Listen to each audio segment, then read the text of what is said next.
maalinimo axada 3 luulyo 2022 ayay ka anbabaxeen madaarka caalamiga ah ee aadan cadde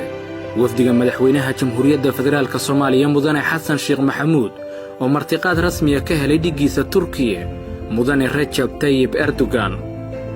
booqashada madaxweynaha jamhuuriyadda ee Turkiga oo ay ku weheliyeen wafdi ballaaran waxa uu ujeedkeedu ahaa xoojinta xiriirka walaalnimo iyo horumarinta iskaashiga dheefwadaag ee muddada dheer ka dhaxeeya labada dal Soomaaliya iyo Turkiga waxa ay wadaagaan xiriir diblomaasiyadeed mid dhaqan dhaqaale oo qoto dheer iyo iskaashi xooggan oo ku aadan dhinacyada ammaanka siyaasadda dhaqaalaha iyo ganacsiga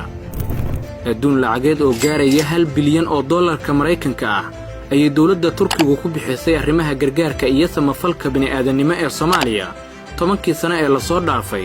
halka xiriirka ganacsiga labada dal uu gaaray heerkii ugu sarreeyay sanadihii u dambeeyay waana tan sababta madaxweyne Xasan Sheekh Maxamuud u doorbiday in booqashadiisa labaad ee meel ka baxsan dalkiisa ay noqoto waddanka aynu walaalaha nahay ee Turkiga casirliqi ayay caga dhigteen garoonka caalamiga ah ee caasimadda Ankara madaxweynaha jamhuuriyadda iyo wafdigiisa oo soo dhaweyn diiran kala kulmay xukuumadda Turkiga mas'uuliyiin ka tirsan safaaraddeena Ankara iyo qaar ka mid ah diblomaasiyiinta dalalka caalamka u fadhiya halkaasi kulankiisii ugu horreeyay madaxweyne Xasan Sheekh Maxamuud waxa uu la qaatay ganacsatada ardayda iyo jaaliyadda Soomaaliyeed ee ku nool dalkaasi kuwa oo la wadaagay caqabadaha ku gadaaman ku noolaashahooda Turkiga fursadaha ay haystaan iyo kuwa lagama maarmaanka ay tahay nitaalka diblomaasiyadda ay dawladdu ugu soo dhiciso madaxweyne Xasan Sheekh Maxamuud oo ardayda ganacsatada iyo jaaliyadda warbixin ka siiyay xaaladda guud ee dalka oo uu xaqiijiyay inay ka go'an tahay mudnaansiinta xasilinta amniga kobcinta dhaqaalaha maalgashiga shaqo abuurka iyo dhab u heshiisiinta bulshada Soomaaliyeed ayaa dhanka kale u sheegay in dawladdu ay ahmiyad gaar ah siinayso xallinta tabashooyinka ay qabaan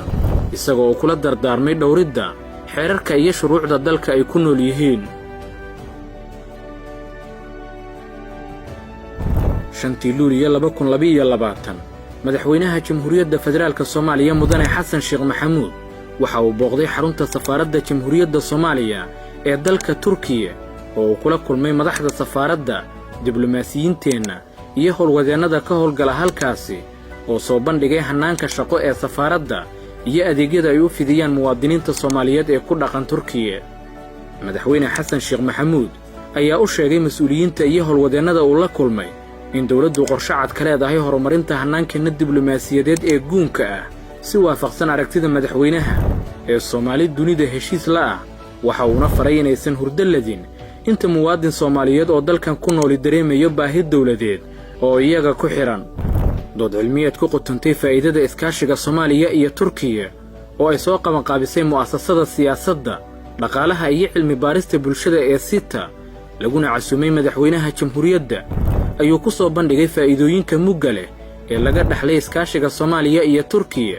kuwa oo horseeday xiriir siyaasadeed bulsho iyo mid dhaqan dhaqaale oo ay wadaageen labada shacab iyo labada qaran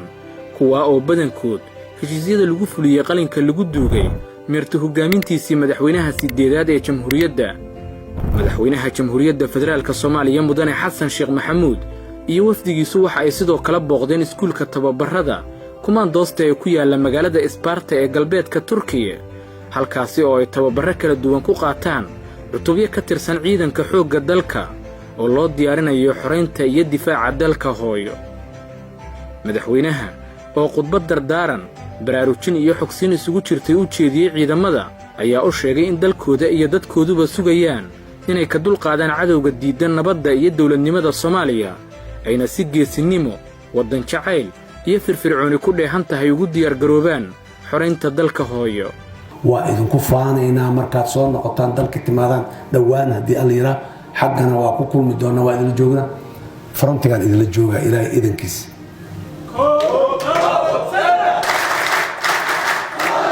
ha noolaato Soomaaliya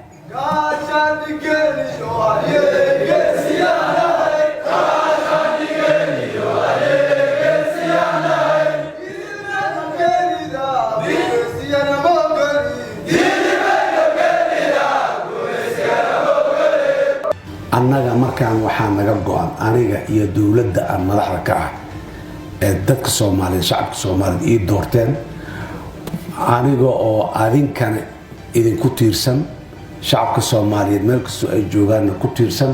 allana ku tiirsan nimankaas inaan dalka Soomaaliya ka saarno ka baabi'ino ayaa anaga go'aano ah 6 bisha Luulyo 2022 ahna maalintii afraad ee booqashadiisa dalka Turkiga madaxweyne Xasan Sheekh Maxamuud waxaa si milga iyo maamuus sare leh